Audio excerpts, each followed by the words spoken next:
la historia del nacimiento de Jesús. Y yo quiero que me acompañen al Evangelio de San Lucas, capítulo 2,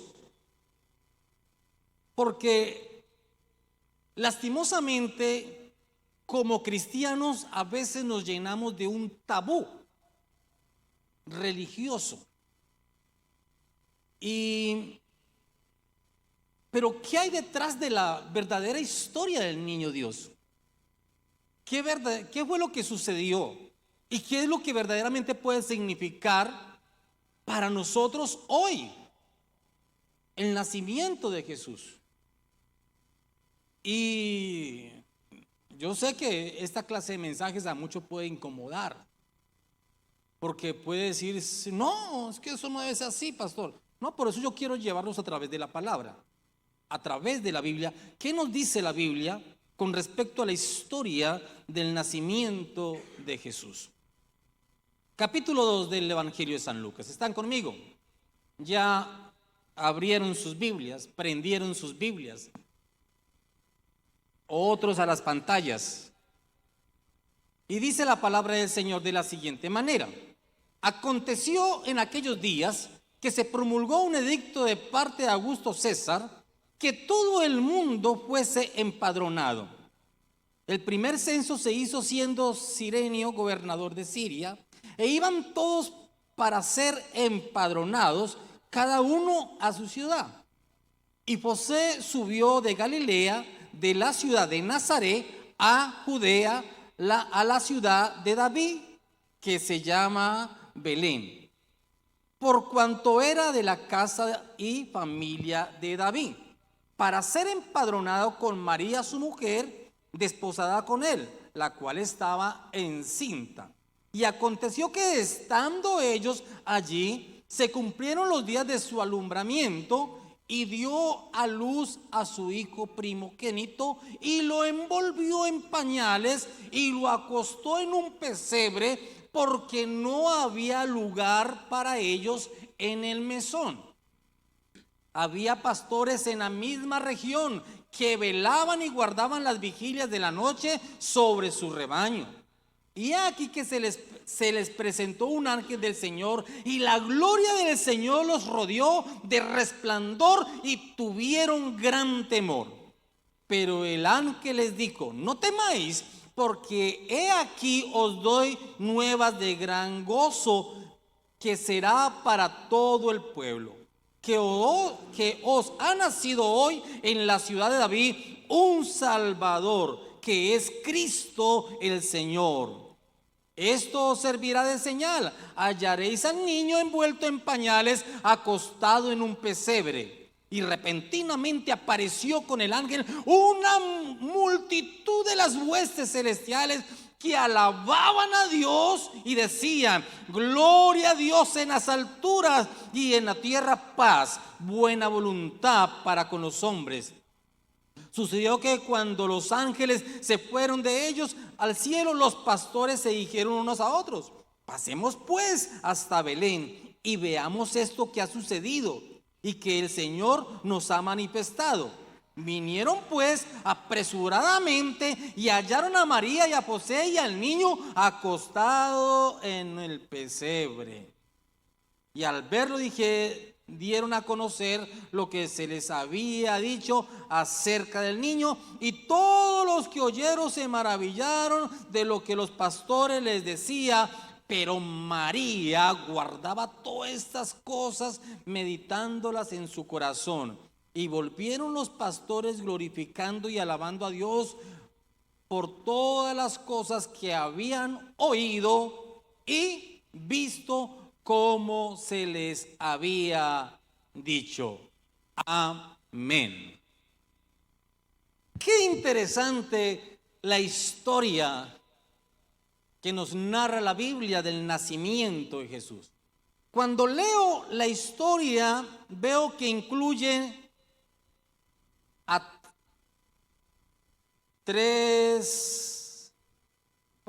a unos sabios, a unos sabios que trajeron regalo a pastores en los campos a mitad del invierno, y a un niño acostado en un pesebre, porque no había lugar en el mesón.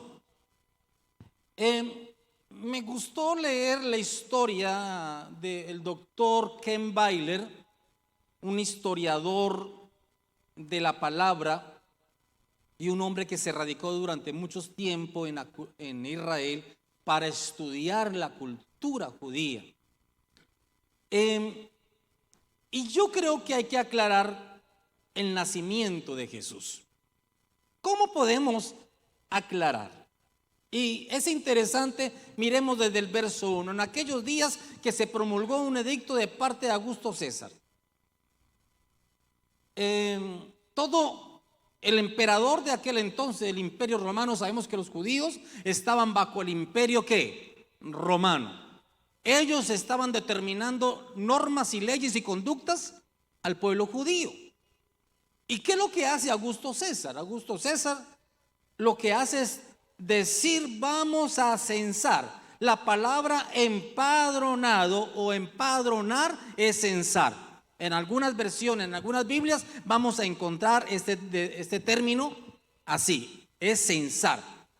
¿Y qué nos está enseñando esto? ¿Por qué Lucas narra esto y otros evangelios no lo narran? Porque Lucas está escrito a los gentiles, a los griegos allí, y está mostrando el contexto histórico. Muy bonito hablar del niño Jesús, pero ¿bajo qué contexto geográfico histórico nació? Está naciendo bajo el gobierno de un imperio romano. Y el momento, el presidente de aquel entonces, o emperador, se llamaba ¿cómo? Augusto César. Y él dijo, vamos a censar a toda la humanidad que esté bajo mi gobierno. Yo no veo acá que los judíos hayan dicho, no nos vamos a censar. Aquí está demostrando que el imperio romano tenía total poder sobre ¿quiénes? Sobre los judíos. Y los mandó a censar. Era la orden del emperador. ¿Para qué el emperador quería censar a todos? ¿Para qué? Si es una orden de un mundano. Y usted como cristiano dice, eso es el mundo, aquí somos cristianos. Ellos podrían haber dicho, nosotros somos judíos, ¿para qué vamos a obedecer al César? Pero no, aquí está demostrando que los judíos estaban en completa sujeción al imperio romano. Y el emperador mandaba a censar para dos cosas. Para dos cosas. Primero, para realizar reclutamiento, porque sabemos que el imperio romano necesitaba ejército, pero resulta que no se nos muestra que hubiese judíos en el ejército romano, como que de pronto había una cláusula allí que los judíos no podían pertenecer al ejército romano, pero sí para otra cosa, para cobrar los impuestos.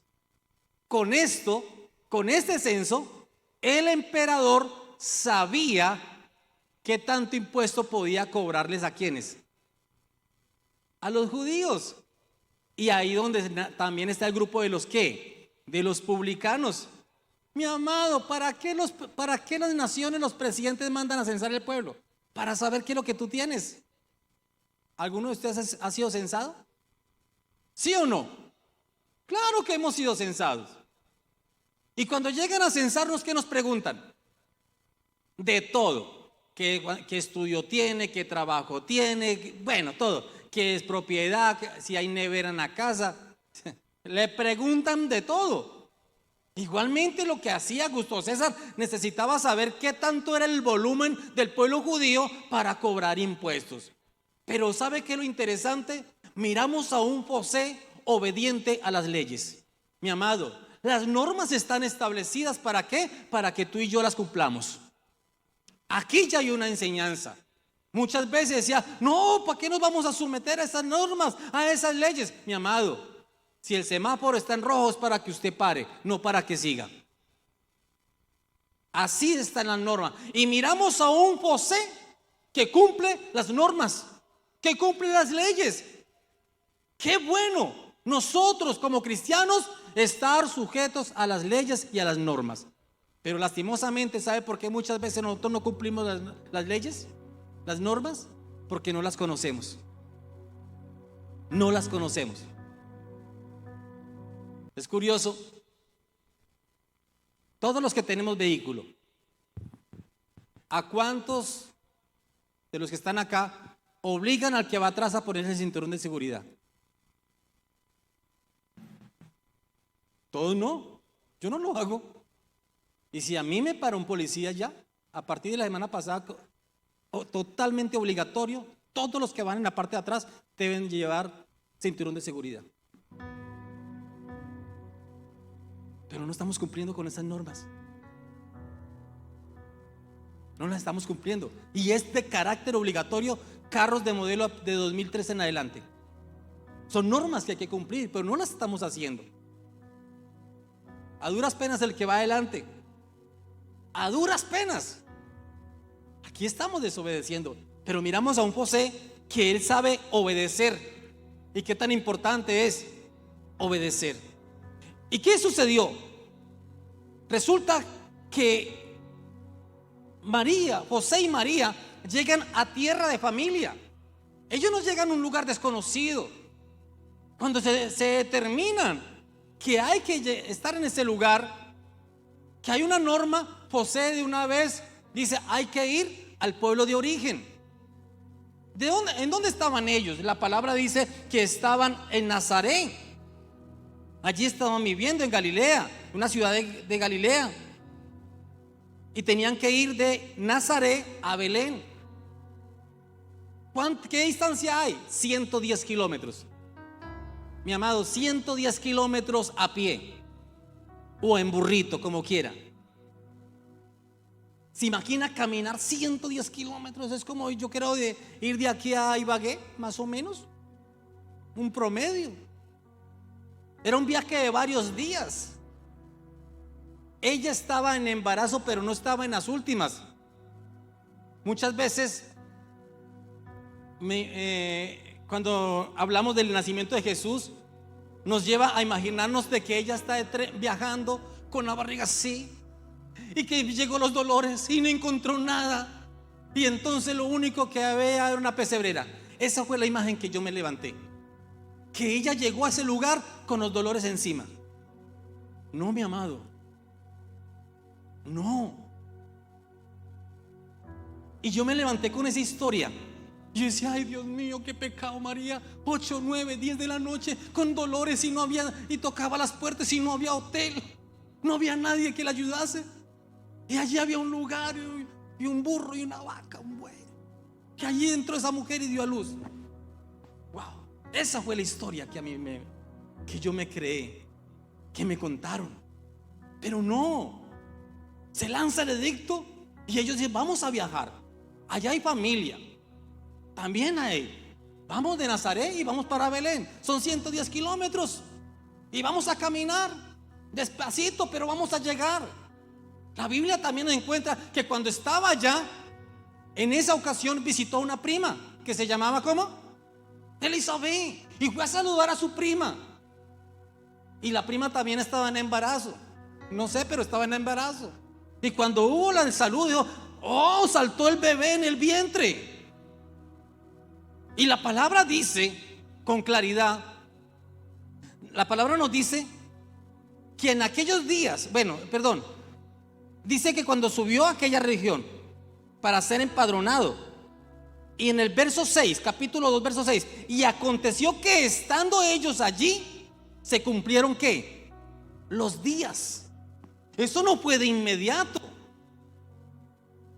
José la llevaba calculada. Ellos estaban allí, tenían que ir para ser censados, pero cuando estaba allá había pasado ¿qué? Varios días. Ya habían pasado varios días. Y esas cosas hay que tenerlas bien clarito. Y habían allí, entonces, el nacimiento de Jesús, ¿cómo va sucediendo? Que la Biblia nos comenta: y aconteció que estando ellos allí, se cumplieron los días de su alumbramiento y dio a luz a su hijo primogénito y lo envolvió en pañales. Pero tendríamos que ir al Evangelio de Mateo para poder encontrar lo que significa el mesón. El mesón viene a ser habitaciones para invitados, o en otras palabras, un estilo de hotel. No había en ese momento porque todo el mundo estaba buscando para el censo, pero ellos estaban en una casa de una familia humilde. El Evangelio de Mateo nos habla que estando en casa. Vamos al Evangelio de Mateo un poco allí para poder entender allí. Dice capítulo 2 del Evangelio de Mateo, verso 11. Y al entrar en la casa, vieron al niño con su madre María y postrándose lo adoraron. ¿En dónde estaban? No era lo que nosotros en nuestra mentalidad tenemos, que era un establo de animales. No, era una casa. No era un mesón, o en otra palabra, no era una residencia o hotel. No era eso. Estaba en una casa de una persona humilde, sencillo. Allí fue el tiempo del alumbramiento. Pero cuando esto sucede, también es importante tener en cuenta que cuando nació Jesús fue el que, y dio a luz a su hijo que primogénito. Lucas 2:7. ¿Qué es primogénito? Es el primer hijo de varios. En otras palabras, María tuvo varios hijos, y la Biblia nos muestra también sobre los hermanos de Jesús. Se nos ha enseñado que María solamente tuvo un solo hijo. No, Jesús es unigénito de Dios, pero primogénito de María. No sé si me hago entender esto. Jesús unigénito de Dios, pero primogénito de María. De María. Y entonces dice la palabra que ella estaba en un lugar humilde. Pero pastor, ¿qué es un establo? En la cultura judía, los animales se les acostumbra también criarlos adentro. Así como tú y yo tenemos un perro que duerme dentro de la casa, que para los judíos es totalmente prohibido. Para el judío el perro es inmundo y debe estar afuera. Pero sí podía estar la oveja, la cabra y el buey dentro de la casa. Sí podían estar. ¿Por qué? Porque resulta que eran animales, primero no eran impuros, segundo eran para la supervivencia por la leche y la carne, y tercero porque era para el cuidado, para cuidarlos a ellos del invierno. Entonces, en cada casa había un lugar, un rincón más abajo, como en un hueco, donde estaba la oveja, y allí había un lugar que será el comedero, que es lo que se llama establo. Se llama establo. Pastor, pero muéstrame en la Biblia que haya otro lugar como esos. Claro, usted va a la historia y se encuentra con el rey Saúl. El rey Saúl se alejó de Dios, se alejó de las cosas de Dios. Y resulta que Saúl, en medio de su desespero,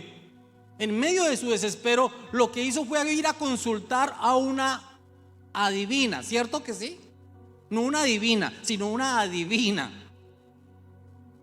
En otra palabra, brujería, hechicería. Fue a consultar allí. ¿Dónde encontramos eso? En segundo libro de Samuel, capítulo 28, verso 24. Allí vamos a encontrar eso. Y cuando esta mujer que tenía de adivinación, brujería, de adivinación, lo que hizo esta mujer, cuando se enteró que era el rey, tuvo miedo. Pero el rey dijo: yo usted no la voy a matar, tranquilo. Pero entonces ella tenía en su casa, por favor ponerme en la cita ya,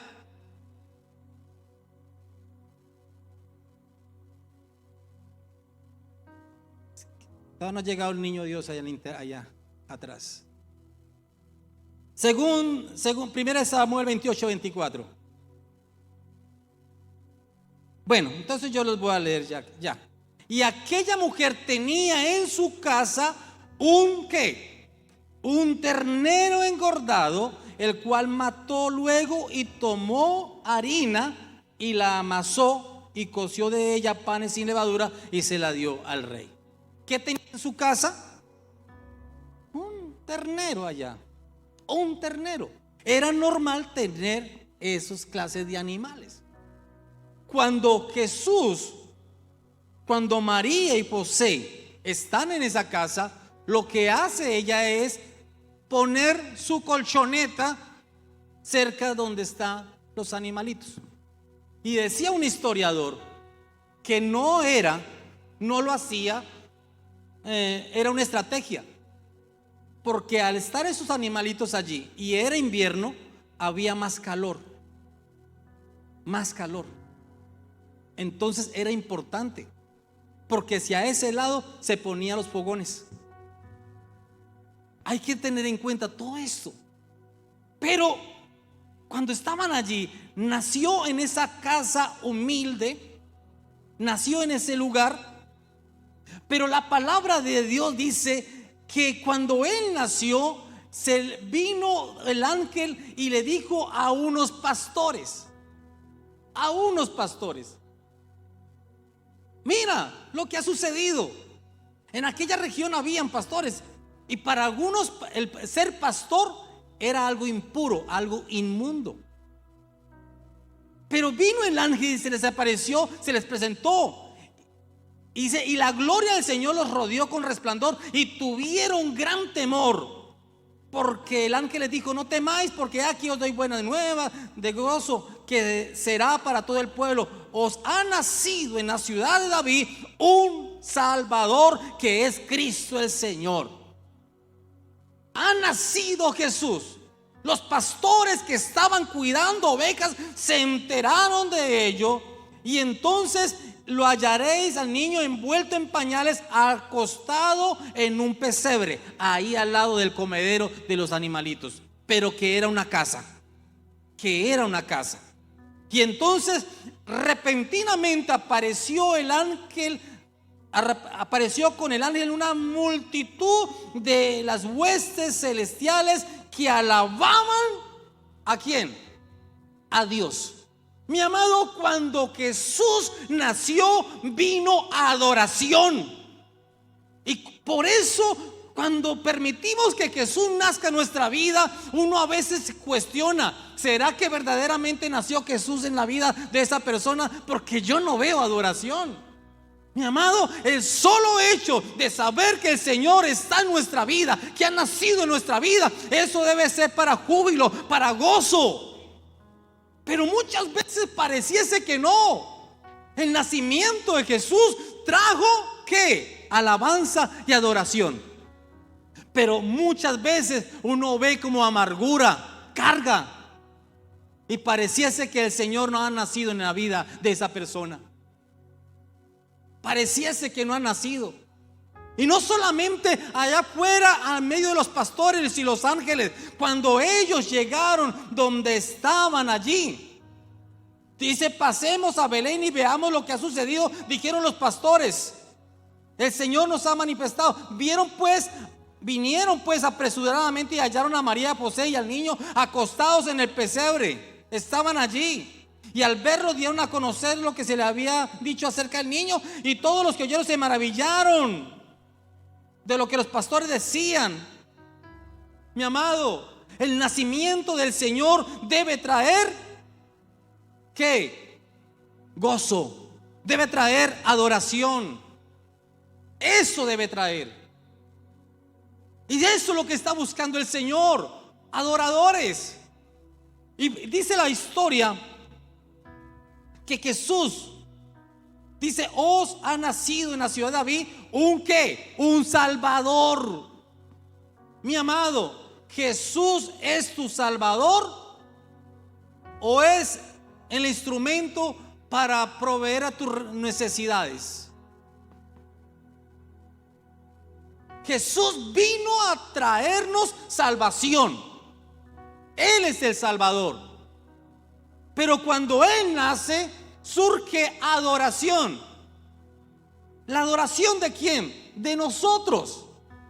De nosotros. Pero también hay regocijo, hay dadivosidad. Mi amado, la Biblia nos dice que a Jesús, cuando Él nace, también vinieron ciertas personas, ciertos magos. ¿Vinieron qué? Magos. ¿Cuántos magos vinieron? ¿Cuántos magos vinieron? ¿Cuántos dicen que 3 magos?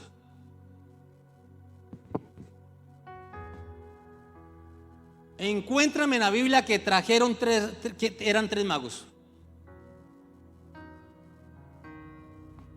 Mi amigo, si estos magos eran colombianos, con un regalo llegan 20. Seguro, mi amado hermano.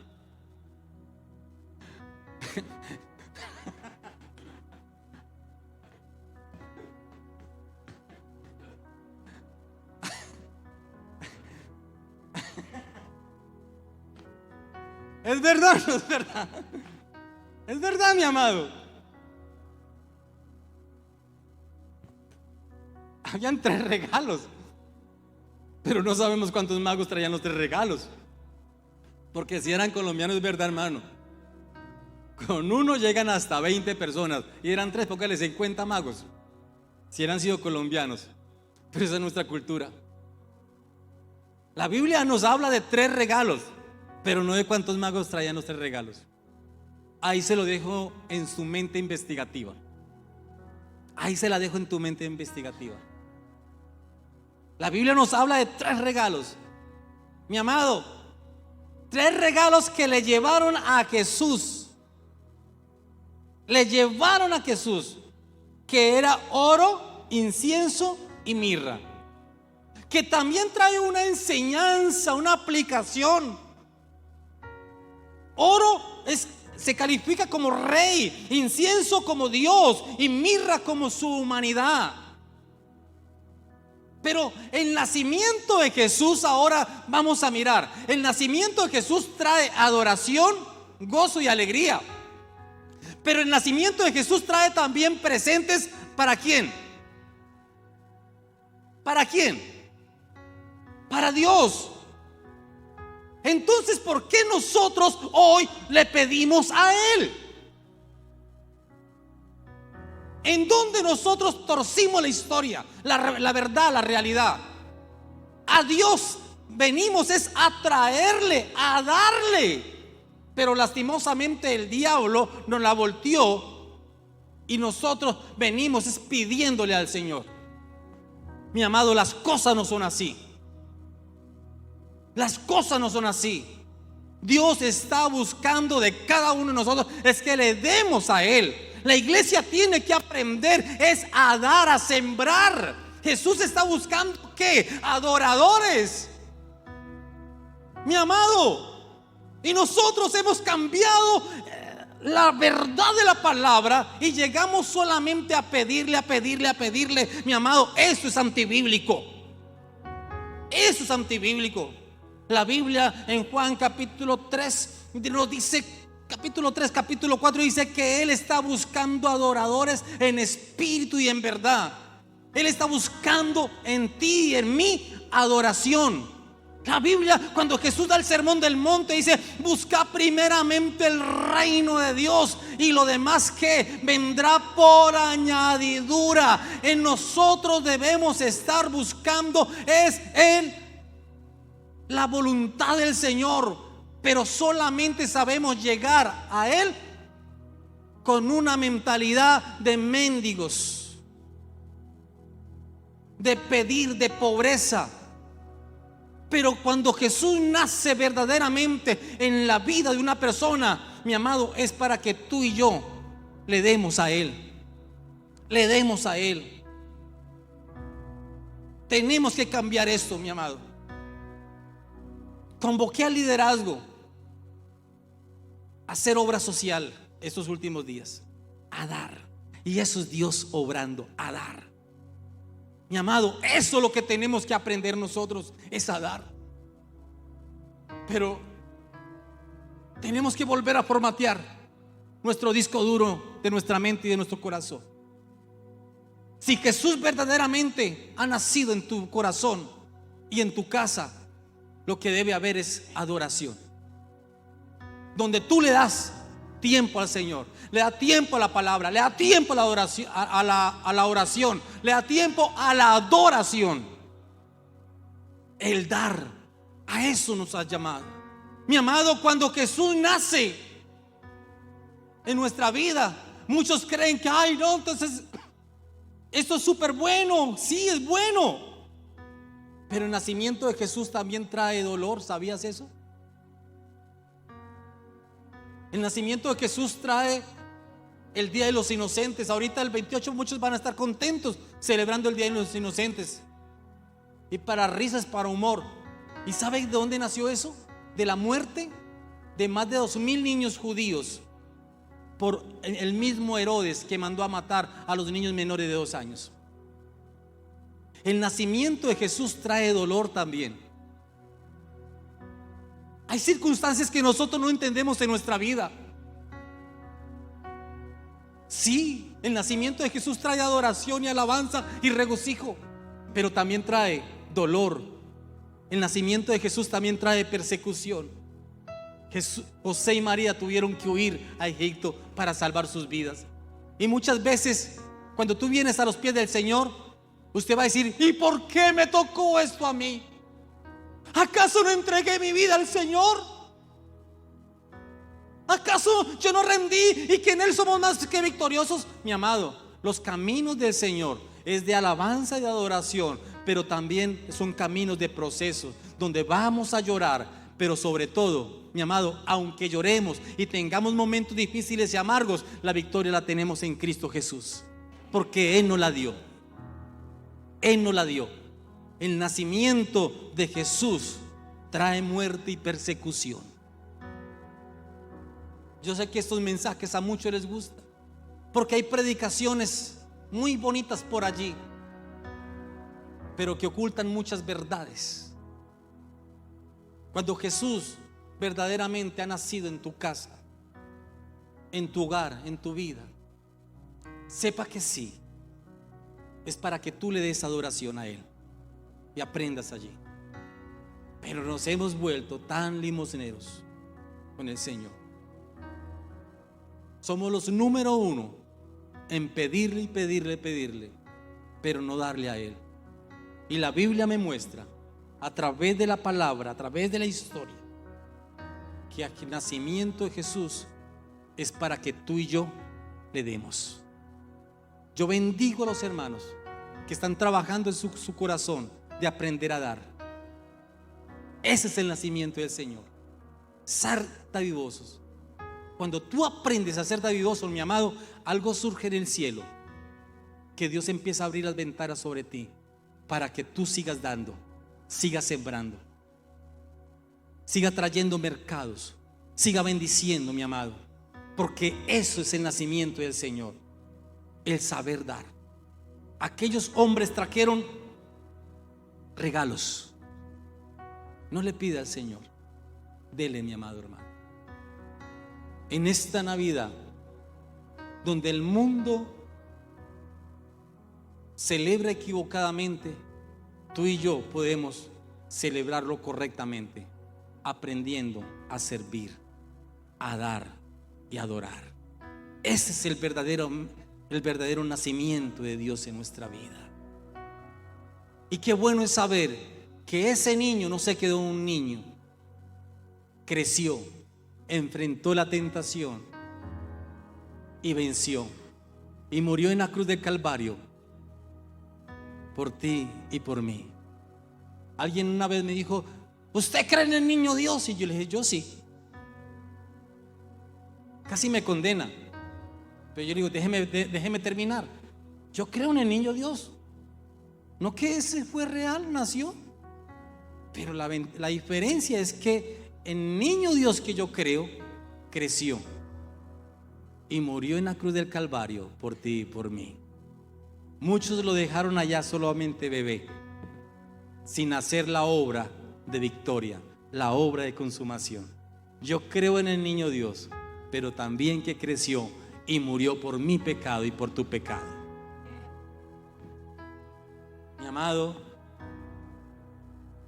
qué bueno que en este momento le digamos al Señor: Señor, enséñame a recibirte en mi corazón, a que nazca en mi corazón. Enséñame a dar, enséñame a servir, enséñame a sembrar, enséñame a ser como estos magos. Estos magos no eran magos de brujería, de hechicería, de magia, no, eran astrólogos que miraban las estrellas. Mi amado, que en este momento digamos: Señor, enséñame verdaderamente a dar una ofrenda que no me duela. Hablemos con sinceridad. ¿Cuánto les duele dar a veces una ofrenda? ¿Solamente a mí? Cuando Dios nos dice el número, a veces nos duele. A veces nos duele. Yo digo: Señor, esta ofrenda, Señor, puede ser más poquita. Pero el Señor dice: no, es esa ofrenda.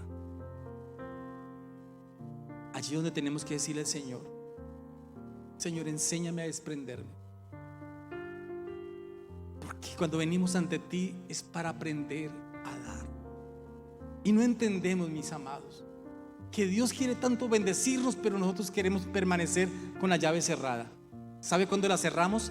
Cuando somos duros en el dar, en el sembrar. Nosotros debemos dar, no para calmar la conciencia, porque hay mucha gente sin Cristo que quiere calmar la conciencia dando mercados en estas fechas. Pero por obras nadie se salva.